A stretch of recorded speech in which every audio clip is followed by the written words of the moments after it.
రాయలసీమలో ఉన్నటువంటి ఫ్యాక్షన్ రాజకీయాన్ని తెలంగాణకి తీసుకెళ్ళి ఏకంగా భారతీయ జనతా పార్టీతో అలాంటి ఫ్యాక్షన్ రాజకీయం నడిపారు గతంలో కేసీఆర్. ఏంటది? వాస్తవంగా తెలంగాణ ఇక్కడ ఎట్లా ఉంటుందంటే రాయలసీమలో ఫ్యాక్షనిస్టులు ఒకడిని వేసేసారనుకోండి, వాడిని అరెస్ట్ చేయనీయకుండా ఉండడానికి అవతల వాళ్ళ మీద ఇంకొక కేసు పెడతారు. తద్వారా ఇద్దరు కలిసి కాంప్రమైజ్ అవ్వాలి తప్పించి నిజమైనటువంటి న్యాయం జరగకూడదు. ఎవరైతే హత్య చేసినటువంటి వాడు హత్యకు గురైన కుటుంబం మీద ఒక కేసు పెట్టిస్తాడు ముందుగానే.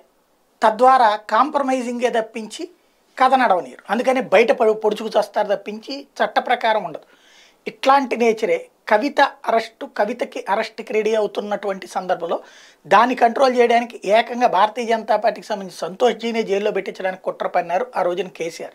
అందులో భాగంగా ఉన్న ఇద్దరు స్వామీజీలు, ఆయన ఎవరో కూడా ఎవరికి తెలియనటువంటి వాళ్ళు వచ్చేసేసి భారతీయ జనతా పార్టీ వాళ్ళతో మాట్లాడారు, సంతోష్ జీతో మాట్లాడేశారు, ఎమ్మెల్యేలను కొనబోయారు, ప్రభుత్వాన్ని కుప్పకొల్చిపోయారంటే పెద్ద నాటకం ఆడారు.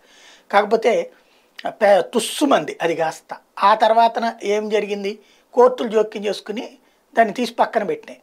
అందులో నిందితుడైనటువంటి నందు ఇప్పుడు బయటకు వచ్చారు.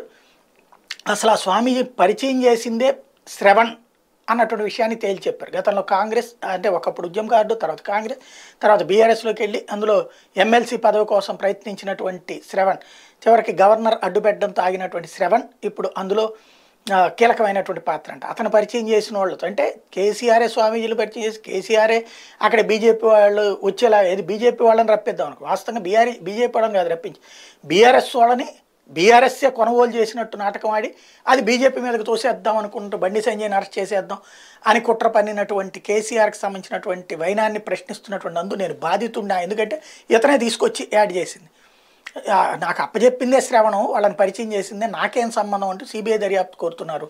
మరి ఎప్పటికన్నా కాంగ్రెస్ గవర్నమెంట్ కాబట్టి సిబిఐ దర్యాప్తు ఒప్పుకుంటుందో లేదో చూడాలి.